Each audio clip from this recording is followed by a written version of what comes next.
ಆ ನೇಗಿಲು ಮುಂದೆ ಹೋಗಬೇಕು ಅಂದರೆ ಎತ್ತು ಮುಂದೆ ಹೋಗಬೇಕು. ಅದಕ್ಕೇನು ಮಾಡಬೇಕು? ಇವನು ಭಾರಿ ಕೋಲಿನಿಂದ ಹೊಡೆಯಬೇಕು. ಹೊಡೆದಂತಹ ಸಂದರ್ಭದಲ್ಲಿ ಆ ಎರಡೂ ಹಸುಗಳಿಗೆ ಅಥವಾ ಎತ್ತಿಗೆ ನೋವು ಉಂಟಾಗ್ತಾ ಇದೆ. ಆಗ ಇಂದ್ರ ಕೇಳ್ತಾನೆ, ಅರೆ ಸರ್ವೇ ಸಾಮಾನ್ಯವಾಗಿರ್ತಕ್ಕಂಥದ್ದು ಇದು. ಸಾವಿರಾರು ಎತ್ತುಗಳಿಗೋ ಹಸುಗಳಿಗೋ ಅವನ ಹೊಟ್ಟೆಪಾಡಿಗೋಸ್ಕರ ಮಾನವ ಹೊಡಿತಾ ಇರ್ತಾನೆ.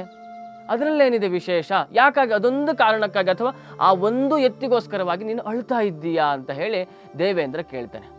ಆಗ ಆ ಹಸು ಹೇಳುತ್ತೆ, ಆ ಕಾಮಧೇನು ಹೇಳುತ್ತೆ, ಹೌದಪ್ಪ, ಎಲ್ಲ ಎತ್ತುಗಳಿಗೂ ಕೂಡ ಮಾನವರು ತಮ್ಮ ಸ್ವಾರ್ಥಕ್ಕಾಗಿ ಹೊಡೆದುಕೊಳ್ತಾರೆ. ಆದರೆ ಆ ಎಲ್ಲ ಎತ್ತುಗಳಿಗೂ ಆ ಹೊಡೆತವನ್ನು ತಿನ್ನುವಂತಹ ಶಕ್ತಿ ಇರ್ತದೆ. ಆದರೆ ನೋಡು, ಆ ಇಬ್ಬರು ಮಕ್ಕಳಿಗೂ ಕೂಡ ಏನಾಗಿದೆ? ಬಡಕಲಾಗಿದ್ದಾರೆ.